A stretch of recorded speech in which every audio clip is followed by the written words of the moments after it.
Heathrow airport വളരെ പ്രസിദ്ധമാണ്, അങ്ങേക്ക് അറിയാമല്ലോ. യൂറോപ്പിലെ ഏറ്റവും പ്രധാനപ്പെട്ട 5 എയർപോർട്ടുകൾ എടുക്കുകയാണെങ്കിൽ അതിലൊന്ന് ഹീത്രൂ എയർപോർട്ടാണ്. ലോകോത്തര എയർപോർട്ടാണ്. അതെ. ആ ഹീത്രൂ എയർപോർട്ടിൽ കഴിഞ്ഞ ദിവസം ആ എയർപോർട്ടിനോട് അടുത്ത് തന്നെ പ്രവർത്തിക്കുന്ന ഒരു പവർ സബ്സ്റ്റേഷൻ, അവിടെ നിന്നാണ് ഈ എയർപോർട്ടിലേക്ക് വിദ്യുച്ഛക്തി, ഇലക്ട്രിസിറ്റി ലഭിക്കുന്നത്. ആ സബ്സ്റ്റേഷൻ പൊട്ടിത്തെറിച്ച് അവിടെ ഒരു തീപിടുത്തം ഉണ്ടായി. അത് അട്ടിമറിയാണോ, ഏതെങ്കിലും തരത്തിലുള്ള തീവ്രവാദ ആക്രമണമാണോ എന്ന് സംശയിക്കുന്നു. എന്താണ് സാർ അതിൻ്റെ കൂടുതൽ വിശദാംശങ്ങൾ എന്തെങ്കിലും നമുക്ക് പങ്കുവയ്ക്കാൻ കഴിയുമോ? ലോകത്തിലെ തന്നെ ഏറ്റവും പഴക്കം ചെന്ന എയർപോർട്ടുകളിലൊന്നുമാണ്. പഴക്കം ചെന്ന് ഇത്രയധികം എക്സ്പീരിയൻസ് ഉള്ള, അനുഭവ പരിചയ സമ്പത്തുള്ള, അത് തലമുറകളിൽ നിന്ന് കൈമാറി വരുന്നതും അഡ്വാൻസ് ചെയ്യപ്പെടുന്നു. അപ്പോൾ അവിടെ ഒരു ഔട്ടേജ് ഉണ്ടായി. ആ ഔട്ടേജ് ഉണ്ടായപ്പോൾ ഏതാണ്ട് 1800ഓളം വിമാന സർവീസുകൾ വിവിധ രാജ്യങ്ങളിലേക്കുള്ളത് തടസ്സപ്പെടുക എന്ന് പറഞ്ഞാൽ ടോട്ടൽ കൺഫ്യൂഷൻ ആൻഡ് പാൻഡെമോണിയം. വിമാനത്താവളം സ്തംഭിച്ചു. വിമാനത്താവളം മാത്രമല്ല, ലോകം മുഴുവൻ സ്തംഭിക്കുകയാണ്. ലോകത്തിന്റെ എല്ലാ ഭാഗങ്ങളിലേക്കുള്ള ഫ്ലൈറ്റുകൾ അതിന്റെ ട്രാൻസിറ്റ് പോയിന്റ് കൂടിയാണിത്. ലണ്ടനിലേക്ക് മാത്രമല്ലല്ലോ, ലണ്ടനിൽ നിന്ന് പോകുന്നത് മാത്രമല്ല, ലോകത്തിപ്പോൾ US പോകണമെങ്കിൽ അതിന്റെ ട്രാൻസിറ്റ് പോയിന്റ് ആണിത്. ഇന്ത്യയിലേക്ക് വരണമെങ്കിൽ അതിന്റെ ട്രാൻസിറ്റ് പോയിന്റ് ആണിത്. അപ്പോൾ ലോകത്തിന്റെ വിവിധ ഭാഗങ്ങളിലേക്കുള്ള ഫ്ലൈറ്റുകളുണ്ട്. ലോകത്തൊരു വളരെ ചുരുക്കം എയർപോർട്ടുകളിലേക്കുള്ളൂ എല്ലാ ഭാഗത്തേക്കുമുള്ള വിമാന സർവീസുകളുള്ളത്. എല്ലാ രാജ്യങ്ങളുമായിട്ട് കണക്റ്റഡ് ആയിട്ടുള്ള ഫ്ലൈറ്റുകളുള്ളത് വളരെ ചുരുക്കം എയർപോർട്ടുകളിലേ ഉള്ളൂ. അതിലൊന്നാണ് ഏറ്റവും പാരമ്പര്യമുള്ള ഹീത്രൂ എയർപോർട്ട്. അതിൻ്റെ ചരിത്രത്തിൽ ഇന്ന് വരെ ഉണ്ടാകാത്ത ഒരു ഔട്ടേജാണ് ഉണ്ടായിരിക്കുന്നത്. ഇതിപ്പോൾ ഓരോരോ എന്താണെന്ന് വെച്ച് കഴിഞ്ഞാൽ ഇവിടെ സംശയിക്കേണ്ടതായിട്ട് പലതുമുണ്ട്. കാരണം അട്ടിമറി സാധ്യത. ലണ്ടനിലെ പൊതുസമ്മതിയുള്ള ജനങ്ങൾ, അവിടുത്തെ ലണ്ടൻ്റെ ഒരു സംസ്കാരമുണ്ട്. ആ ലണ്ടൻ്റെ ആ സംസ്കാരം ബ്രിട്ടൻ്റെ സംസ്കാരം, ആ സംസ്കാരം ഉള്ളതുകൊണ്ടാണ് ഇന്ത്യക്ക് സ്വാതന്ത്ര്യം കിട്ടിയത്. ഒരു രക്തച്ചൊരിച്ചിലേക്ക് പോകാതെ അവരിരുന്നത്. ബ്രിട്ടീഷുകാരുടെ സംസ്കാരം. ജർമ്മനി ആണെങ്കിൽ അത് വരില്ല, ജപ്പാൻ ആണെങ്കിൽ പോലും അത് വരില്ല. മഹാത്മാഗാന്ധിക്ക് നിരാഹാര വ്രതത്തിലൂടെയോ അല്ലെങ്കിൽ അഹിംസയിലൂടെയോ സ്വാതന്ത്ര്യം കിട്ടുകയില്ലായിരുന്നു. They are gentlemen as far as possible. ചിലരൊക്കെ ഉണ്ട് ജനറൽ ഡയറെ പോലെ, ചിലരില്ല എന്ന് ഞാൻ പറയുന്നില്ല, അധികാരത്തിൻ്റെ ഹുങ്ക്. പക്ഷെ പൊതുവെ മാന്യന്മാരാവാൻ ഇഷ്ടപ്പെടുന്ന വലിയ പാരമ്പര്യമുള്ള, ആംഗ്ലോ സാക്സൺ പാരമ്പര്യമുള്ള ഒരു രാജ്യം. അതെ, വൈക്കിങ്ങുകളുടെ അല്ലെങ്കിൽ കൊസാക്കുകളുടെ സംസ്കാരമല്ല അവരുടേത്. അതെ, മാന്യതയുണ്ട്. അതെ, ജെന്റിൽമാൻ. നമ്മൾ ഏതൊരാൾ വന്നു കഴിഞ്ഞാലും അവരെ ഹായ് എന്ന് പറഞ്ഞ് പരിചയമില്ലെങ്കിലും സ്വാഗതം ചെയ്യുന്ന ആ ഒരു സംസ്കാരമുണ്ടല്ലോ അവിടെ നാട്ടിൽ. മനുഷ്യാവകാശങ്ങൾക്ക് വലിയ പ്രാധാന്യം കൊടുക്കുന്നത് കൊണ്ട് ധാരാളമായിട്ട് കുടിയേറ്റക്കാരെ അവരെ അനുവദിച്ചു.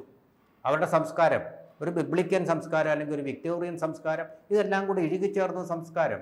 നിന്നെപ്പോലെ നിന്റെ അയൽക്കാരനെ സ്നേഹിക്കുക എന്നുള്ള ബൈബിൾ വാക്യം കൊണ്ട് ഒരുപാട് പേർക്ക് പഴയ ഗവൺമെന്റുകൾ അവർക്ക് പാരയായിരിക്കുകയാണോ?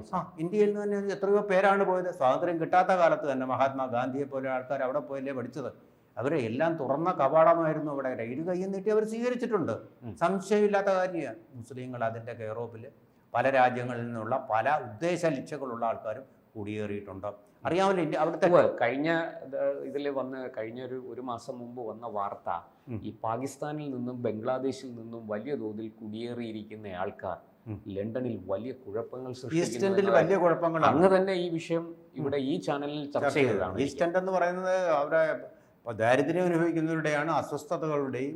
എല്ലാവർക്കും വന്ന് നമ്മുടെ ഈ മുംബൈയിലെ ധാരാവി എന്ന് പറയുന്ന ഒരു സ്ഥലമാണ്. അപ്പോൾ ബ്രിട്ടൻ എന്ന് പറഞ്ഞാൽ ഇതങ്ങനെ എല്ലാം തികഞ്ഞ സമ്പന്നമായ തേനും പാലും ഒഴുകുന്ന രാജ്യം എന്നൊന്നും അർത്ഥമില്ല. അവിടെയുണ്ട് ക്രിമിനലുകൾക്ക് തങ്ങാൻ പറ്റിയ ഇടങ്ങളുണ്ട്. അപ്പോൾ ഈ ക്രിമിനലുകൾക്ക് എന്തും വേണമെങ്കിൽ കാണിക്കാനുള്ള സ്വാതന്ത്ര്യമുണ്ട്. അവിടെ സ്കോട്ട്ലൻഡ് യാർഡിനെ പോലുള്ള ലോകോത്തരമായ പോലീസൊക്കെ ഉണ്ട്. പക്ഷെ ആ ഇൻ്റലിജൻസിനെയും എല്ലാം അട്ടിമറിച്ചുകൊണ്ട്, അമേരിക്കയുടെ എല്ലാം ഇൻ്റലിജൻസിനെയും അട്ടിമറിച്ചുകൊണ്ടാണല്ലോ വേൾഡ് ട്രേഡ് സെൻറ്റർ ആക്രമണം നടന്നത്. അപ്പോൾ അതുപോലെ ഇതിലും ഒരു അട്ടിമറി ഇല്ല എന്ന് പറയാനൊന്നും പറ്റില്ല. ആ രീതിയിൽ ഇപ്പോഴും സ്ലീപ്പിംഗ് സെല്ലുകൾ തീവ്രവാദികളുടേത്, സ്ലീപ്പിംഗ് അല്ലാത്ത സെല്ലുകൾ, ഇപ്പോൾ ഉണരുന്ന സെല്ലുകളുണ്ടല്ലോ, ഇപ്പോൾ നമ്മൾ സിറിയയിലൊക്കെ കാണുന്നതല്ലേ. പിന്നെ ഹമാസ് എന്നുള്ള പേരിൽ അവിടെ നമ്മൾ ഇസ്രായേലിന് നേരെ നടക്കുന്ന ഇപ്പോഴും ആക്രമണം നടത്തിയല്ലോ. ഇസ്രായേലിന് നേരെ അവർ റോക്കറ്റും ബോംബും ഒക്കെ വീണ്ടും വർഷിക്കാൻ തുടങ്ങിയിട്ടുണ്ടല്ലോ. അപ്പോൾ അതൊക്കെ ഉണ്ട്. അതൊക്കെ നിലനിൽക്കുന്ന ഒരു സ്ഥലത്ത് ഇവർക്ക് പിന്നെ ഒന്നുമില്ലെന്നേ. അവരെ സഹായിക്കുകയും അവർക്ക് അനുകൂലമായിട്ട് പറയുകയും ചെയ്യുന്ന ഏറ്റവും കൂടുതൽ ബുദ്ധിജീവികളുള്ള രാജ്യമാണ് ബ്രിട്ടൻ, ലണ്ടൻ. അവരതൊന്നും നോക്കുന്നില്ല.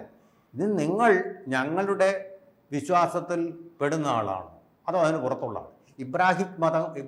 ഇബ്രാഹിമിക് മതങ്ങളാണ്, അതായത് ക്രിസ്തു മതവും ഇസ്ലാം മതവും ഒരേ അച്ഛൻ്റെ രണ്ട് സഹോദരങ്ങളാണ്. പക്ഷേ ഇതല്ല പ്രശ്നം. ഇസ്ലാമികമാണോ അനിസ്ലാമികമാണോ ഇത് മാത്രമാണ് നോക്കുന്നത് ജിഹാദികൾ. അവരുടെ തന്നെ ഇടയിലുള്ള ബഹായി സംസ്കാരം ഉൾക്കൊള്ളുന്നവരെ, അഹമ്മദീയ സംസ്കാരം ഉൾക്കൊള്ളുന്നവരെ, യസീദി സംസ്കാരം ഉൾക്കൊള്ളുന്നവരെ, അതുപോലെ തന്നെ കുർദ് സംസ്കാരം. അതെ, കുർദുകള് മുസ്ലിങ്ങളാണ്. എന്താ പറയുന്നത്, വംശഹത്യ നടത്തി കളയുകയാണ്. നമ്മൾ നോക്കും, കമാൽ പാഷ അർത്താതുർക്ക്, അദ്ദേഹത്തിന്റെ പേരിലായിരുന്നല്ലോ ഇവിടെ പിന്നെ എന്താ പറയുന്നത്, ഖിലാഫത്ത് പ്രസ്ഥാനം എന്നും പറഞ്ഞ് മാപ്പിള ലഹളയൊക്കെ നടന്ന് പാവപ്പെട്ട എത്രയോ ചെറുമികളെയും ചെറുമന്മാരെയും അധസ്ഥിതരെയും അതുപോലെ തന്നെ ദളിതന്മാരെയും ഒക്കെ കൊന്നുകൂട്ടിയത് അതിൻ്റെ പേരിലായിരുന്നല്ലോ. അതിൻ്റെ ഏത് ഭരണാധികാരിക്ക് വേണ്ടിയായിരുന്നു അതെല്ലാം? കമാൽ പാഷ അർത്താതുർക്ക്. ആ കമാൽ പാഷ അർത്താതുർക്കാണ് കുർദിസ്ഥാൻ. ഇപ്പം ഒരു പലസ്തീനെ പറ്റി പറയുന്നു. കുർദിസ്ഥാൻ എന്ന് പറയുന്ന ഒരു രാജ്യം, ഒരു വംശമുണ്ട്, മുസ്ലിങ്ങൾ തന്നെയാണ് ഇതിനുള്ളത്. അവർക്ക് വേണ്ടി ഒരു രാജ്യം കൊടുക്കാൻ പറഞ്ഞാൽ കൊടുക്കില്ല എന്ന് പറഞ്ഞ് ഈ കുർദുകളെ കൂട്ടക്കുറി ചെയ്ത ആളാണ് ഈ കമാൽ പാഷ. കുർദുകളെ കൂട്ടക്കുറി ചെയ്തു, നിഷ്കരണം ഇപ്പോഴും തുടരുന്നുണ്ടത്. അവരനുഭവിച്ച വേദനകൾ ചില പുസ്തകങ്ങളായിട്ട് പുറത്ത് വന്നിട്ടുണ്ട്. ആനി ഫ്രാങ്കിൻ്റെത് വന്നതുപോലെ അത് ശ്രദ്ധിക്കപ്പെട്ടിട്ടില്ല എന്നുള്ളതാണ് സത്യം. അപ്പം അങ്ങനെ നമുക്ക് തള്ളിക്കളയാൻ പറ്റാത്ത ഒരു വികാരമാണ് ഈ ജിഹാദി വികാരം എന്ന് പറയുന്നത്. അതിൻ്റെ ഒരു പ്രോഡക്റ്റാണോ ഈ ഔട്ടേജ് എന്നുള്ളത് നമ്മൾ പറയുന്നില്ല, പക്ഷേ സംശയിക്കേണ്ടി. സർ, ഇക്കാര്യത്തിൽ ഔദ്യോഗികമായ എന്തെങ്കിലും പ്രതികരണം വന്നിട്ടുണ്ടോ ലണ്ടനിൽ? എല്ലാം അന്വേഷിച്ച ശേഷം ആര് പറഞ്ഞു. പക്ഷേ ലണ്ടൻ ഷോക്കാണ്. ഇത് ഔട്ടേജാണ് വന്നത്, കറണ്ട് പോവുകയാണ് ചെയ്തതെങ്കിലും ഇതിൻ്റെ ഒരു ഷോക്കിലാണിപ്പോൾ ലണ്ടൻ. അതിലിപ്പോൾ ഇത് അല്ലാന്ന് തള്ളിക്കളയുന്ന ഒരാളേ ഉള്ളൂ, ലണ്ടൻ്റെ മേയർ. അദ്ദേഹത്തിൻ്റെ പേരെന്താണ്? അദ്ദേഹത്തിൻ്റെ ലണ്ടൻ മേയർ സാദിഖ് ഖാൻ. സാദിഖ് ഖാൻ മാത്രമേ പറഞ്ഞു ഈ അട്ടിമറിയൊന്നുമില്ല. അപ്പം അന്വേഷണം തുടങ്ങുന്നതിന് മുമ്പേ അദ്ദേഹം വിധി അങ്ങ് പ്രസ്താവിച്ചു കഴിഞ്ഞു. അപ്പം തന്നെ മേയറുടെ ഒരു മനോനില എന്താണെന്നുള്ളത് അറിയാമല്ലോ. അപ്പം അവിടുത്തെ പ്രസിദ്ധ ഗാർഡിയൻ പത്രം സത്യം മാത്രം പറയുന്ന പത്രമാണ്. അസത്യമായിട്ടൊരു പ്രസ്താവന സർക്കുലേഷൻ കുറവാണെങ്കിലും സത്യം നമുക്ക് വിശ്വസിക്കാവുന്ന ഒരു പത്രമാണ്. ആ ഗാർഡിയൻ പറയുന്നത് നരേന്ദ്രമോദി ആയിരുന്നു എങ്കിൽ നിമിഷങ്ങൾക്കകം ഇത് വീണ്ടും വിമാനത്താവളം പ്രവർത്തിച്ചു തുടങ്ങിയതിന് ഇതുവരെ പ്രവർത്തനം പുനഃസ്ഥാപിച്ചിട്ടില്ല. വിമാനങ്ങളുടെ സർവീസ് ആരംഭിച്ചിട്ടില്ല അല്ലേ? ആരംഭിച്ചിട്ടില്ല. ടോട്ടൽ അട്ടർ കൺഫ്യൂഷനിലാണ്. അപ്പം എന്തുമാത്രം ദുരിതം, എത്ര പേരുടെ ജോലി, എത്ര പേരുടെ ബിസിനസ്സാണ് തകരുന്നത്. ലണ്ടൻ ഒന്ന് സ്തംഭിച്ചു കഴിഞ്ഞ് എത്ര പേരുടെ ബിസിനസ്സാണ്. സാർ, ഈ ലഭിക്കുന്ന പ്രാഥമിക വിവരങ്ങൾ അനുസരിച്ച് ഈ പവർ ഗ്രിഡിൽ ഇങ്ങനെ ഒരു പൊട്ടിത്തെറി ഉണ്ടായി, തീപിടുത്തം ഉണ്ടായി എന്നാണ് നമുക്ക് കിട്ടുന്ന വിവരം.